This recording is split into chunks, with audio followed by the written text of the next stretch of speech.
Hello, I'm Sarah, otherwise known as Yarnmugs. Welcome to my podcast where I chat about my knitting, crochet and the books I've been reading. How are you all? It's very, very hot. It's going to be a really hot day here in the UK. We're expecting about 30 degrees, which is really hot for us, but really, really hot for me. I've got a damp kitchen roll to try and cool me down. I've got a fan blowing on my face, but I can see the sun is coming over. So I probably should have filmed this a bit earlier. It's about 10:30. I should have done this about 9, but it's been ages since I've done a podcast and I've got quite a lot of things to share with you. Hope you're all okay. Thank you everyone.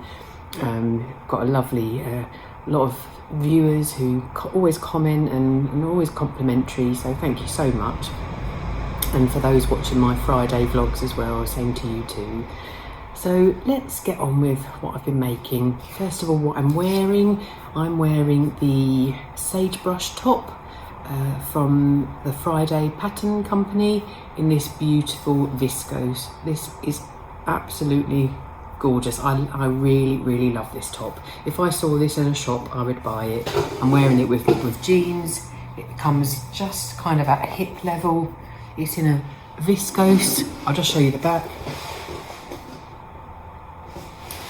I made my own bias binding and it's a really lovely make. In fact, next Friday I'm going to have a sewing day with my sister and I'm going to make another sagebrush top in a white broderie anglaise. I really, really love white tops with jeans and I don't have any. I've got one white t-shirt. So I remember buying this broderie anglaise a long time ago thinking I'd make a dress, but I don't think I'd wear a white dress, but I definitely would wear a white top. So yeah, I'm going to make this. So yeah, that's what I'm wearing. Just going to have a sip of cold water. Lovely. Okay. So the first thing that I finished, which has been in a long time in the making, is my granny wrap by Annaboos House, made out of my Lay Family Yarn retreat yarn. So when you go on the retreat, you all every person there dyes yarn and then you get a sample of everybody's. And I also intersperse the colours with Hurkle Durkle yarn, which was the collaboration between Gaynor from Tales from Cuckoo Land and Lay Family Yarn. So it's just, oh, I'm so happy with it. Now I haven't blocked it. This is just a really big shawl. I don't need to block it. I'm happy with it the way it is. So it's a lovely triangle starting from there and then it gets bigger and bigger and bigger. And I'm just going to stand up to show you.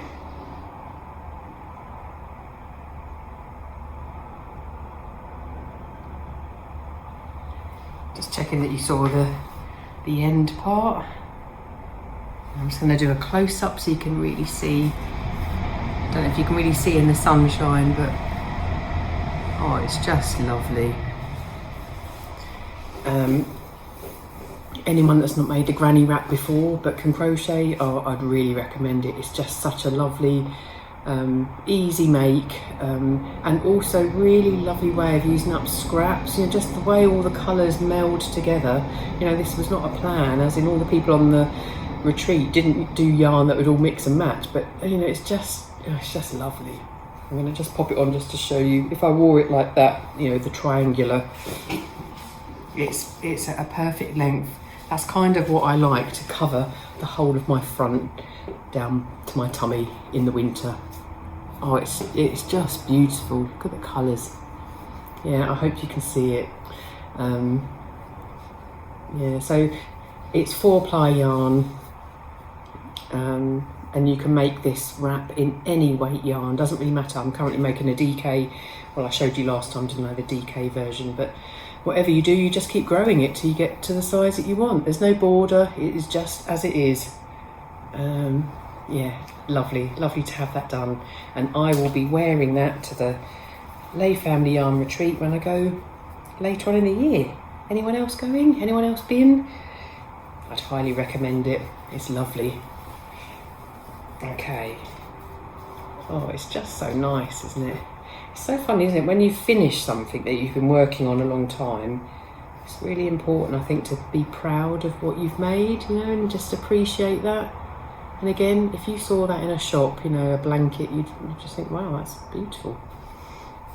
So that's that. I'm really conscious lately, especially in this weather, we've got lots of moths that pop out in the evening. I keep hiding away. I don't try and leave any wool out, because the thought of something that you've worked on getting damaged, that would be really upsetting. Last time I showed you a pair of socks I was making for my dad.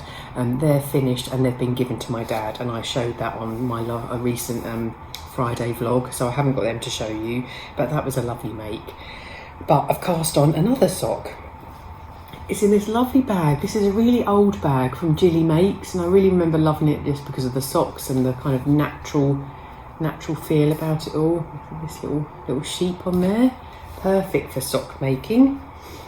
Now, I've had this yarn for quite a while. It's from, let me show you. I love this yarn, and I've used it before. It's Heartspun yarn from Woolly Chic, lovely Helen. And this yarn is a mixture of Blueface Leicester and Tencel. And it was a collaboration with someone else helping dyeing, hand dyed by Gem Arrowsmith. I feel like I know who that is. I want to say River Knits, but I can't remember. But anyway, this is the yarn.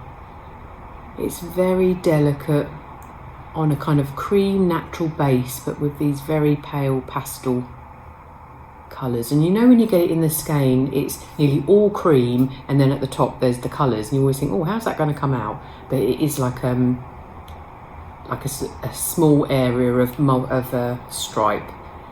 Very subtle, I don't know if you can really see, so it's pink, yellow and green. And because it was so kind of delicate looking, I really fancied making a pair of lacy socks. Now, let me just get all my details, what I'm doing here. So I picked, let's have a look.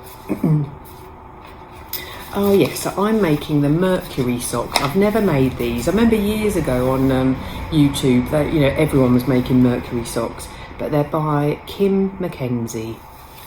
I make my socks on magic loop, and when I saw them and just saw how lacy they were, I thought that is going to be perfect for this pretty yarn. So I wound the skein into one big ball and then divided it into two. And this is my sock so far. Oh, it's so pretty. Now, it's really interesting construction, because the rib is a different rib that I've never done before. You probably can't really tell there, but on the inside it's a bit more, it's quite textured. But this particular rib, I think this is a free pattern. I've had it for so long. I don't want to say in case it's not a free pattern, but the rib matches a particular bit of the pattern. It's a 5-row repeat to get this lovely lacy, oh look there, you can see it a bit more oh, it's really lovely. And isn't it pretty, just with those little stripes of colour? I hope you can see it all right with this sunshine. Look at that beautiful blue sky though. Don't get me wrong, I do love seeing, you know, the sunshine, but I just can't cope in the heat. It's just too hot.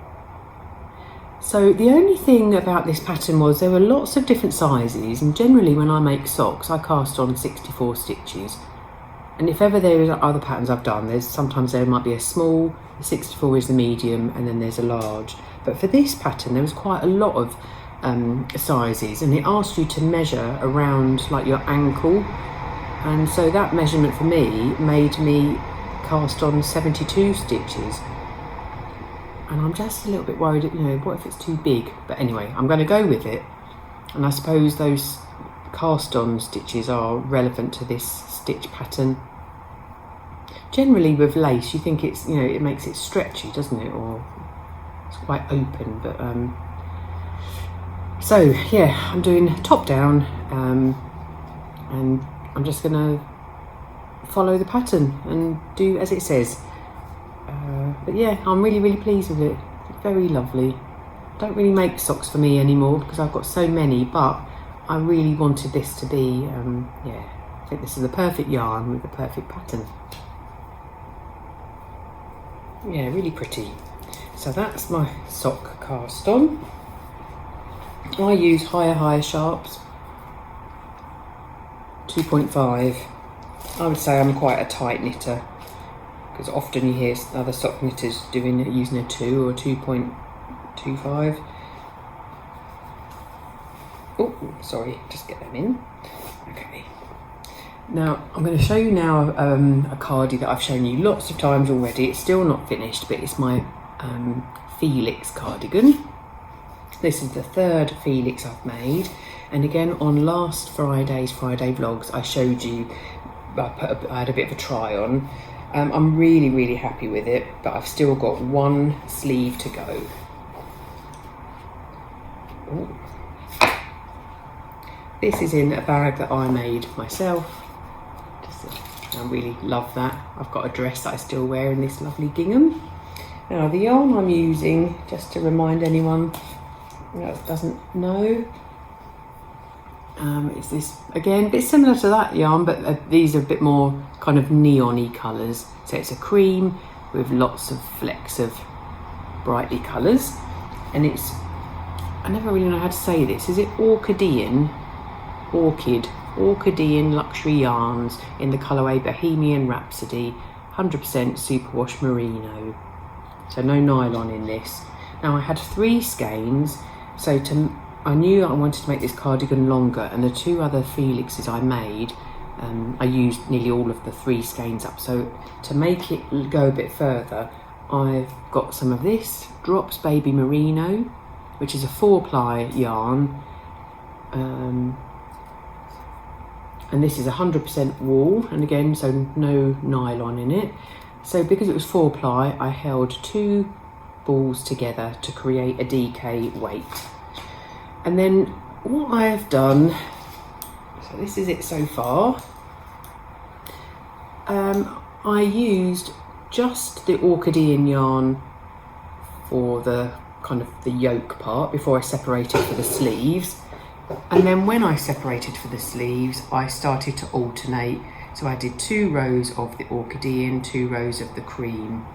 And again, I don't know if you can really tell. I mean, you can see, and it's absolutely fine that you can tell that it's, you know, a bit more. Can you see these ridges here? That's probably where you can see the cream yarn and the Orchidean yarn. And then I also used cream. I did the same kind of alternating skeins for the button band and the rib and round the neck, and I'm really pleased with it. I'll show you it on.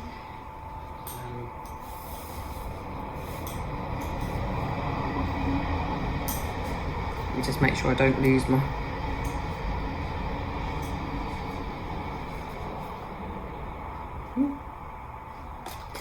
okay. Now this pattern, I think it's for Aran weight yarn, but I've always made all of mine in DK, and I've used the needle sizes that they suggest, I think, which is a 6 for all the body and a 5 for the cuff. I can't remember if this is 5 as well on the rib. And yeah, it always works out fine for me, but it's personal, isn't it, your gauge? So not that I ever do a gauge swatch, but I just try and wing it. Oh, look at that. This is what I love about the Felix. The neck, everything just for me fits lovely. Let me just see what size I made. I think it's a 3rd size. Sorry. Yeah, I make the 3rd size. And all 3 of mine have been DK weight. So you've got this lovely raglan shaping with that lace work. Obviously this hasn't been blocked, but I made this to go with my jeans, not with a dress. So I just wanted it a little bit longer, not super long, but just, especially because you can do, I like this done up. I've done buttonholes all the way down. I think the pattern only suggests to here, but I thought, no, I'm going to do it all the way down, because then it's almost like wearing it like a jumper. Oh, it's lovely. It's not even blocked, and I feel like it fits me perfect. So I've got the next sleeve on my needles ready to go, but I just haven't got around to making that. Lovely. What do you think? This is very brightly coloured for me, but I'm really, really happy with it, and I think yeah, this is just going to be perfect for jeans. I'm just loving the sleeve length. I think I might have done, again with sleeves, I followed the pattern for the decreases, and again it feels like it's a nice fit. But I just do my cuff for as long as I can to use up as much yarn as I can. I absolutely love that. Just need to choose the buttons. Okay. I really love it on the inside as well. That pearl. You can see the changes there, can't you? You know, where I've done it all, the first yarn and then the alternating skeins. So yeah, it's not an exact match for the cream, but I definitely think the contrast is lovely. Yeah, tell me what you think. But I'm really, really happy with it. I remember buying this yarn it was either Alexandra Palace Knitting and Stitching Show, and there was a jumper made up in this, and I was really drawn to the jumper, and she did like a set, so I think it was 3 skeins of yarn and a pattern, but I've never made the jumper, but I just knew that I would love making this. I'm really, really happy with it. Oh, so yeah, only a sleeve to go, and I can make a sleeve in a few days, so even over this weekend maybe I'll do that and get that done. But what do you do as well if you like, this has happened to me before actually, where you like your finished garment and then you block it and then it kind of changes the shape? That's my worry. I really love it as it is. So what do you do? Measure it as it is now, and then when you block it, make sure it doesn't stretch out? Not sure. Obviously in time, you're going to be washing it anyway, so I do need to wash it, but that's the worry. I do not want to ruin this because I love it so much. But isn't that funny? I've just got 2 things with very similar yarn, just one quite muted and one quite neon. Oh, lovely. Right, last time I showed you that I had started making the fisherman's shawl, and I was using Emma Eldenwood Crafts yarn for that. Now the other day I was doing my ironing, and I don't know when things pop up in your mind, like creative thoughts, but as I was ironing I just thought, I don't like that shawl, it's boring, I'm not enjoying working on it, it's such beautiful yarn, I do not want that to go to waste. And so while I was ironing, I was just thinking of the yarn that I've got. You just try and kind of make plans in your head. So the yarn I had 2 skeins.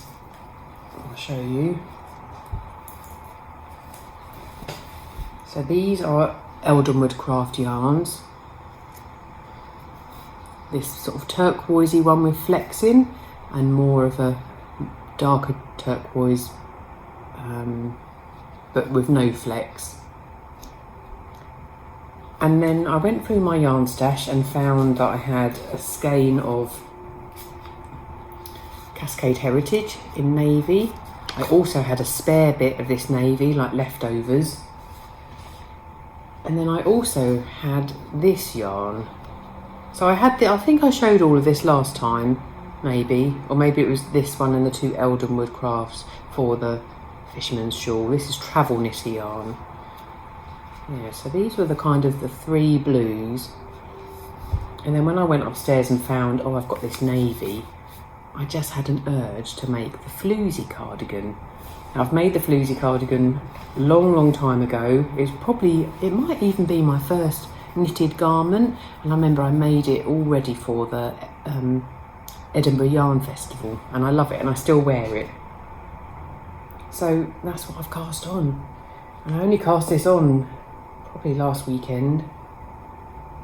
You ready? And this is it.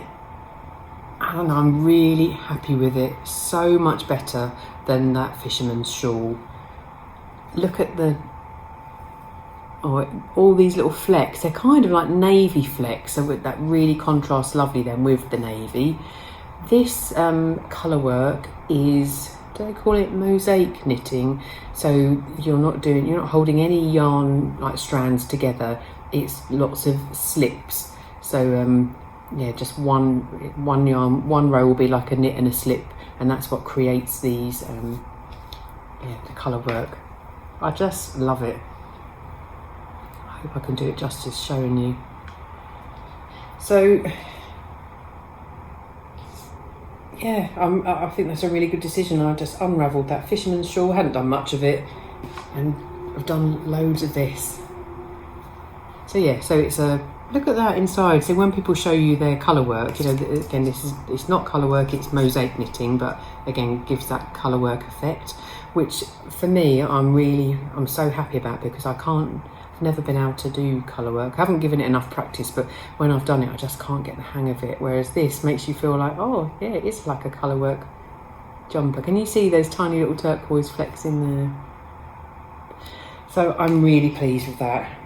I've made a bigger, well, in fact, I couldn't find my my kind of details of the previous one I made, but I did it on my current measurement, so I'm hoping, I think this will be bigger. Yeah, I'm making the 5th size in this one. There's loads of sizes available. Just trying to show it to you as if it was on me, but yeah, so I'm really, really happy with that. It's lovely, a lovely make, lovely pattern, very clear. There are video tutorials to help with some of the stitches, but it's not difficult at all. It's really easy. But isn't that a pretty colour, that turquoise? Yeah, Emma's done a great job of that. And again, this is going to be a cardigan that I'll wear with my jeans, which I think will be, it's a perfect, blue and jeany colour. So far I haven't used this yarn, so whether it'll end up just being the navy and then the 2 blues, so it all depends on how much yarn I've got.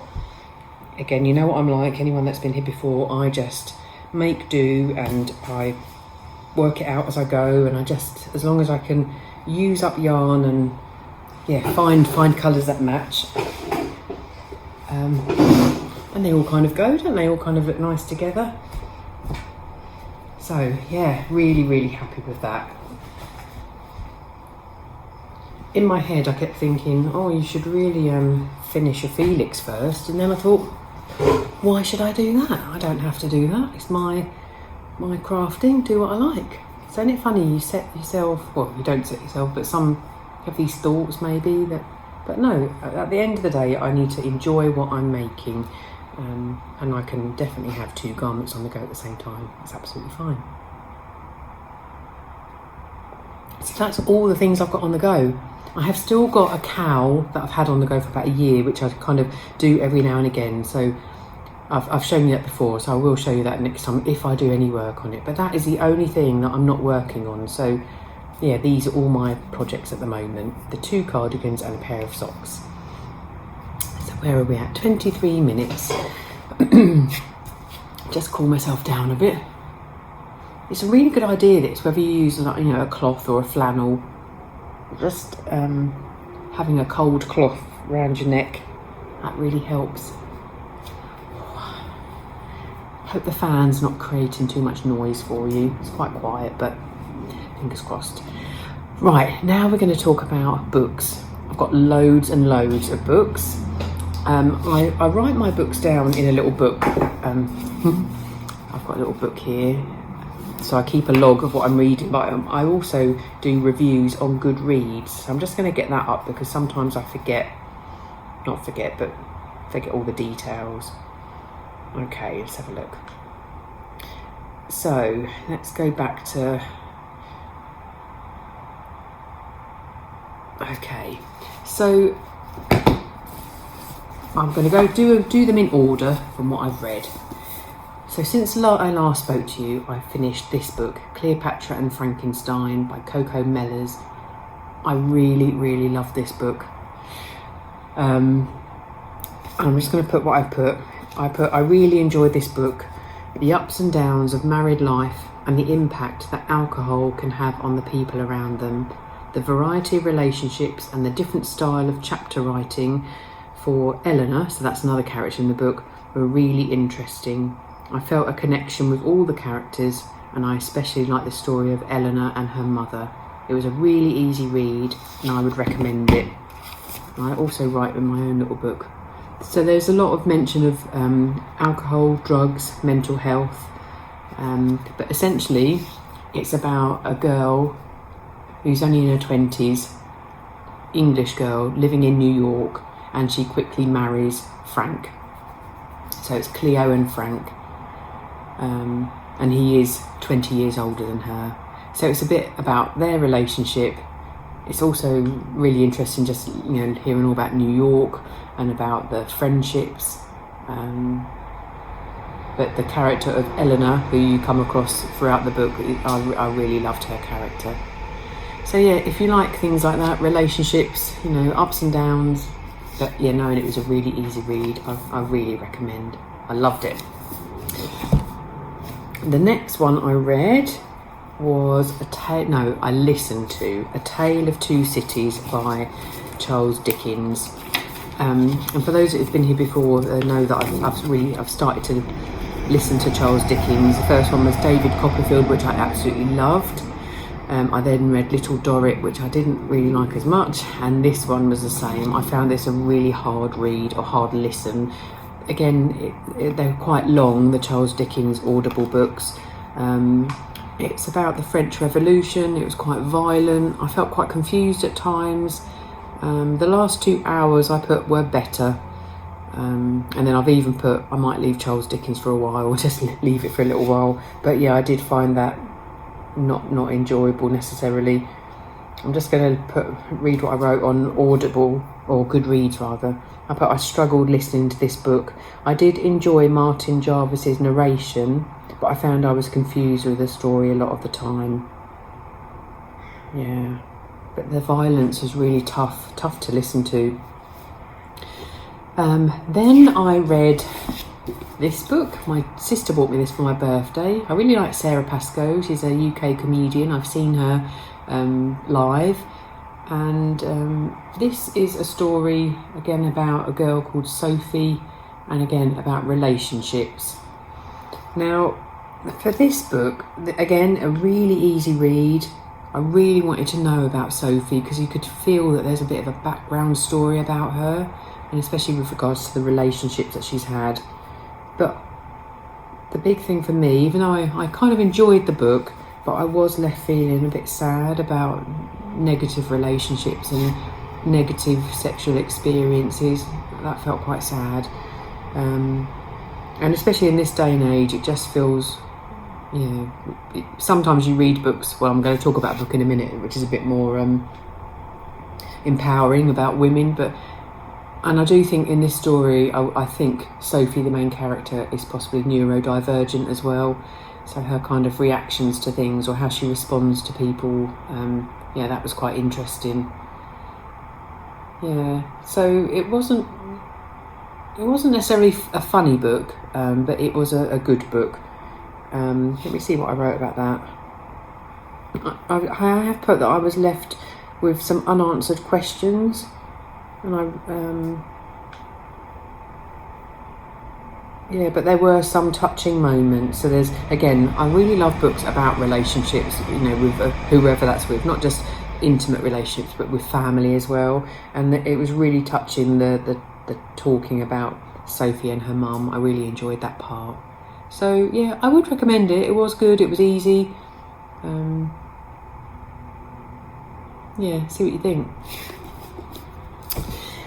So the next one I read, so this is kind of in contrast to that book, again, about female relationships. And I listened to this book, and it was called Animals by Emma Jane Unsworth.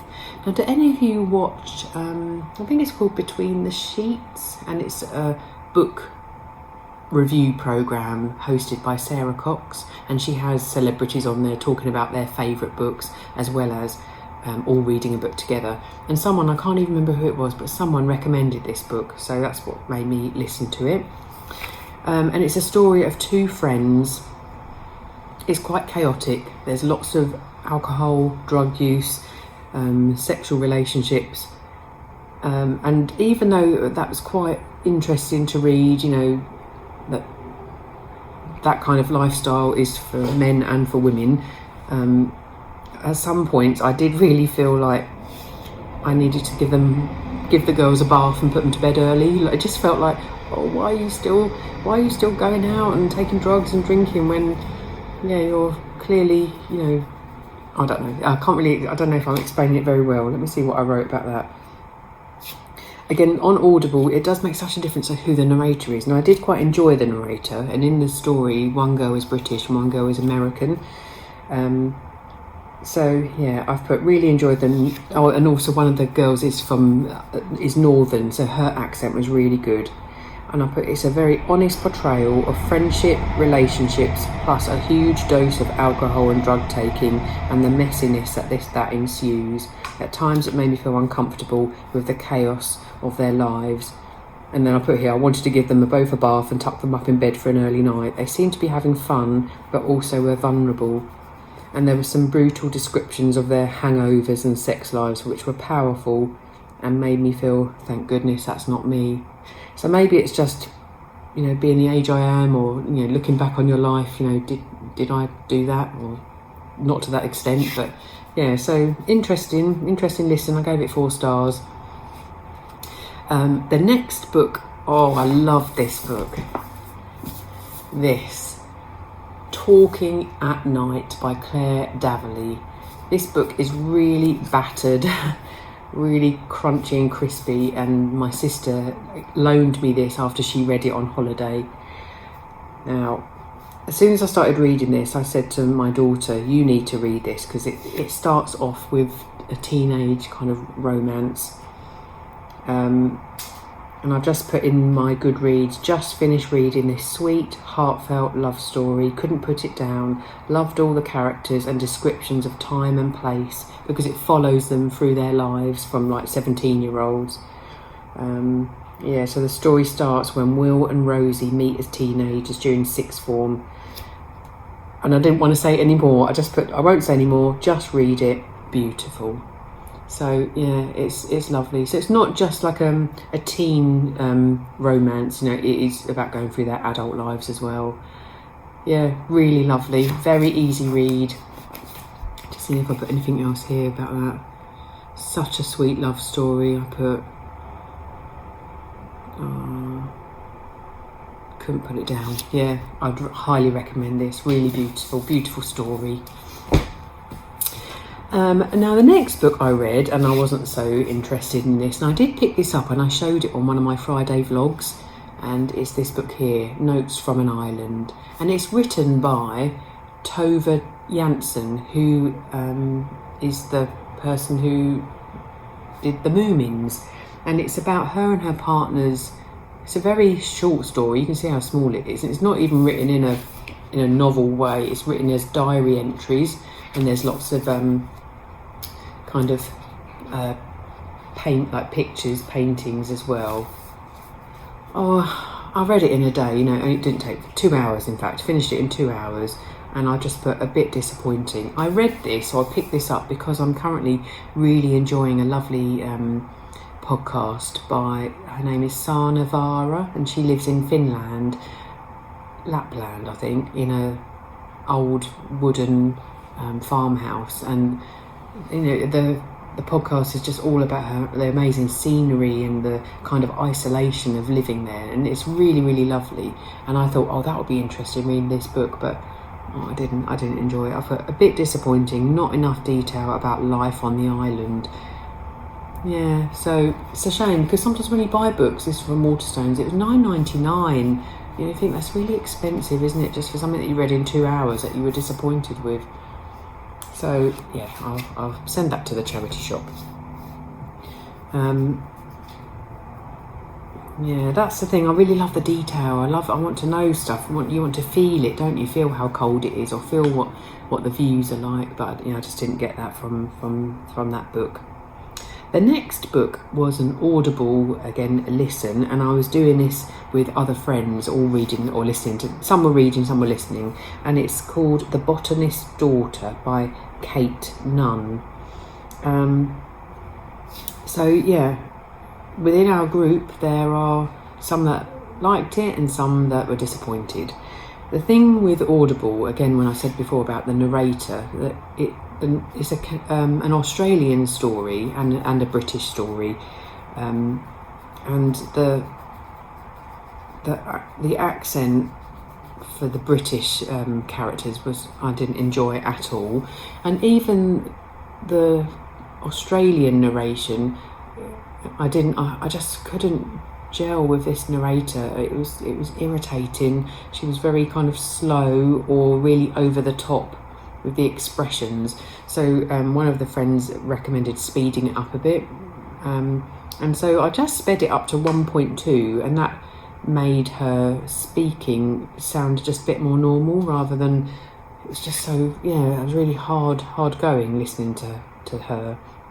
But it is a lovely story, and it's about a girl that finds a box in her grandmother's house in a wall, like behind a cupboard, and in the box there are some things which make her want to kind of investigate who put that box there, what's it all about. And the timeline goes between right back in the 1800s to now, and across Cornwall and Australia. The other accent I didn't like was a Cornish accent. She just couldn't do the Cornish accent at all, and it sounded Irish, and then that sounded unusual, so that was tricky. So I'll just explain a little bit more. So I said I listened to this lovely story, had to speed the narrator up. Apart from that, I love the story and the parallel lives from the 1800s to now, from finding the box in a wall of her grandmother's home to the research and discovery of how it got there. I was hooked. So I really enjoyed it. And it's called The Botanist's Daughter because it's about at the time when people were travelling all over the world to try and get unusual plants or rare plants and bring them back to the UK. So even that was interesting. So I would recommend it, but with a proviso that the narration, I didn't enjoy it as much. But I really thought that reading the book might be better, but some of my friends who are reading it aren't enjoying it. But I quite enjoyed the story. The next book, we're nearly there, is this one, The Mother's Secret. And again, this is a book that my sister gave me. My sister's a really big reader, and she gets lots of books from the charity shop and passes them all on to me. So this is The Mother's Secret by Catherine Croft. So this is a thriller. It's described as a psychological thriller, and it's about a mother. I'm just going to say before I start, there may be some of you might need a trigger warning if you read this, because it talks about postnatal depression, mental health issues, and especially regarding just having had a baby. So if you just be aware of that. But it was a really fast-paced read. It kept me guessing till the end. But the sad part for me was the kind of depiction of women with postnatal depression and the support or lack of support. And in my job, I do a lot of support with women who experience that, and so that made me feel quite sad that the way it was depicted, that she wasn't treated well or wasn't treated at all. But really, really interesting. I've never read Catherine Croft before, and I definitely would read her other books. So I don't know if I've explained it well enough. It says here, Eve wanted nothing more than to be a mother. She has lots of miscarriages and then finally becomes pregnant and has a daughter. It should have been the happiest time of her life. Instead, it's a waking nightmare. So it's not just about the postnatal depression, it's much more than that. And again, that book really explores how they got to that point. So I'd recommend, apart from the trigger warnings. And then my most recent listen is The Invisible Life of Addie LaRue by V.E. Schwab. Oh my goodness, this was an amazing book. So again, I listened to it, not read it. There's lots of good reviews about this book. I'd never read her books before. The narrator was amazing, an American narrator, but her voice was really mesmerising. It's quite a sensual book, can't really say the word, because it's about relationships. Let me just see if I've written... So I sometimes write in my book, but I think my Audible or my Goodread reviews are a bit better than what I write down. I've put the depiction of Addie navigating her way through the centuries, trying to form meaningful relationships alongside the dark, shadowy character of Luke was mesmerising. The descriptions of intimacy were sensual and touching, made even better by the narrator. I gave it 4 stars as I was left wanting more at the end, otherwise it was fabulous. And essentially it's about a girl, again back in the 1600s I think, and she is about to be married off to a man who is a widow with children, and she just obviously doesn't want to marry him, and so she pleads to the gods, and she kind of makes a deal with one of the gods. So it's a little bit kind of fantasy, and her deal was that she wants to be free, but that deal means that she lives and lives and lives for hundreds of years, and no one can remember her. So it was really, really interesting. Yeah, lovely. So yeah, highly recommend that book. So that's it. That's loads, isn't it? I've read and listened to loads since I last saw you, but it has been a long time since my last podcast. So sorry about that if it was too much, but I hope you enjoy. You seem to like the book reviews, so I hope that's okay. So I think I'm finished. We've been going for about 42 minutes, and like I say, the sun is just coming over, so I hope it's not been too distracting, and you could see all my crochet and knitting, okay? And I'll catch up with you all soon. Stay well, enjoy your making, and take care. See you soon. Bye.